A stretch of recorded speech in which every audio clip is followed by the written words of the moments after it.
Dress മാറുന്ന കണ്ടപ്പോൾ തന്നെ എനിക്ക് എന്തോ ഒരു പന്ത് കേട് മണത്താണ്. പിന്നെ മനസ്സിലായി എനിക്ക് കോളേജ് തുറക്കാനാണ്. അങ്ങനെ 2 മാസം ഇടവേളയ്ക്ക് ശേഷം നമ്മൾ പിന്നെയും കോളേജിലോട്ട് പോകുന്നതാണ്. ഇനി ഡെയിലി കോളേജിലോട്ട് പോകേണ്ടി വരും. അവിടെ ചെന്നപ്പോൾ പിള്ളേരെ കാണാമെന്ന് വിചാരിച്ചു. പക്ഷെ അവിടെ ഒരു പട്ടിക്കുഞ്ഞ് പോലും ഉണ്ടായിരുന്നില്ല ഗൈസ്. കാരണം ഈ ചെറുക്കൻ 9:30 ക്ലാസ്സിന് 10 മണിക്കാണ് എത്തിയത്.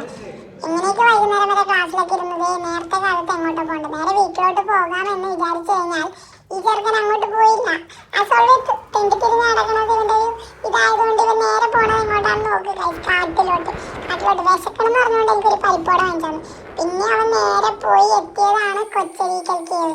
കുറെ നാളായി ഇവിടെ പോണം ഈ തേറ്റേർക്കും പറഞ്ഞുകൊണ്ടിരിക്കണം. പക്ഷെ സ്ഥലം അടിപൊളി സ്ഥലമായിരുന്നു. കാം ആൻഡ് ക്വയറ്റ് പ്ലേസ് ആയിരുന്നു. എനിക്ക് ഭയങ്കരമായിട്ട് ഇഷ്ടപ്പെട്ടു. വെള്ളം കണ്ട ഈ ചെറുക്കിന് പ്രാന്തായതുകൊണ്ട് തന്നെ ഇവൻ വെള്ളത്തിൽ കിടന്ന് അറുമാദിക്കണേ. പിന്നെ ഒരു 1.5 മണിക്കൂർ അവിടെ തന്നെയായിരുന്നു. ഈ വെള്ളത്തിൽ കിടന്നിട്ട് ഇവൻ എന്തൊക്കെയാ കാണിച്ചു വിട്ടണമെന്ന് എനിക്കൊന്നും മനസ്സിലായില്ല. ഞാനിതെല്ലായിരുന്നു കണ്ടുകൊണ്ടിരുന്നത്. മുങ്ങിത്താളാമണം എല്ലാം കഴിഞ്ഞ് തിരിച്ച് വീട്ടിലോട്ട് പോകാന്ന് പറഞ്ഞു കഴിഞ്ഞാൽ പെരുമഴ. പിന്നെ പെരുമഴയത്ത് നേരെ കലൂരി എന്ന് പ്ലേറ്റ് അടിച്ചെന്ന് ഒരു ഇൻഫ്യൂസ്ഡ് ചിക്കൻ വാങ്ങിച്ചു തന്നപ്പോൾ ഞാൻ ഹാപ്പിയായി. എന്നിട്ട് നമ്മൾ വയറ് നിറച്ച് നമ്മൾ വീട്ടിൽ